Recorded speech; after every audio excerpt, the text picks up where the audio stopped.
Super league കേരളയിൽ തിരുവനന്തപുരം കൊമ്പൻസിനെതിരെ കാലിക്കറ്റ് എഫ്.സിക്ക് ജയം. 1-4 ഗോളുകൾക്കാണ് കാലിക്കറ്റ് കൊമ്പൻസിനെ പരാജയപ്പെടുത്തിയത്. വിജയത്തോടെ കാലിക്കറ്റ് എഫ്.സി ലീഗിൽ രണ്ടാമതെത്തി. വിവരങ്ങളുമായി ഹരികൃഷ്ണൻ ചേരുന്നുണ്ട്. ഹരി, കൊമ്പൻസിന്റെ ആരാധകർക്ക് കടുത്ത നിരാശയായിരിക്കുമല്ലോ ഹോം ഗ്രൗണ്ടിൽ ഇത്തരത്തിൽ ഒരു പരാജയം. എങ്ങനെയാണ് ഈ മത്സരത്തെ നോക്കിക്കാണാൻ സാധിക്കുന്നത്, എങ്ങനെ വിലയിരുത്താം? തീർച്ചയായും ലക്ഷ്മി, ആവേശകരമായ മത്സരം തുടങ്ങിയപ്പോൾ തന്നെ അതിന്റെ മുൻതൂക്കം കാലിക്കറ്റ് എഫ് സിക്ക് തന്നെയായിരുന്നു. ആദ്യ പകുതിയിൽ തന്നെ കാലിക്കറ്റ് എഫ് സി 3 ഗോൾ നേടിയെന്ന് നമുക്ക് പറയാം.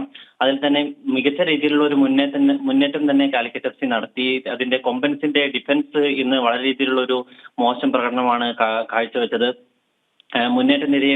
കാലിക്കറ്റ് എഫ് സിയുടെ മുന്നേറ്റ നിരയെ പിടിച്ചു കെട്ടാൻ കൊമ്പൻസ് എഫ് സിക്ക് ആയില്ല. അങ്ങനെ ആദ്യ പകുതിയിൽ തന്നെ 3 ഗോളുകൾ കാലിക്കറ്റ് എഫ് സി നേടിയിരുന്നു. അതിനുശേഷമാണ് കൊമ്പൻസ് എഫ് സി 1 ഗോൾ തിരിച്ചടിച്ചത്. അതേപോലെ തന്നെ രണ്ടാം പകുതിയിലേക്ക് വരികയാണെങ്കിൽ രണ്ടാം പകുതിയും മുൻതൂക്കം കാലിക്കറ്റ് എഫ് സി നേടിയെന്ന് തന്നെ പറയാൻ സാധിക്കും. അതിനുശേഷം ഇതില്ലാത്ത നാല് ഗോളുകൾക്കാണ് ഇന്ന് 4-1 ഒരു വമ്പൻ പരാജയമാണ് ഹോം ഗ്രൗണ്ടിൽ കൊമ്പൻസ് എഫ് സി ഏറ്റുവാങ്ങിയത്. ഇതോടുകൂടി ഇതിന്റെ ലീഗിലെ പോയിന്റ് നിലയിലേക്ക് വരികയാണെങ്കിൽ പോയിന്റ് നിലയിൽ രണ്ടാമതെത്തി വിജയത്തോടെ കാലിക്കറ്റ് എഫ് സി.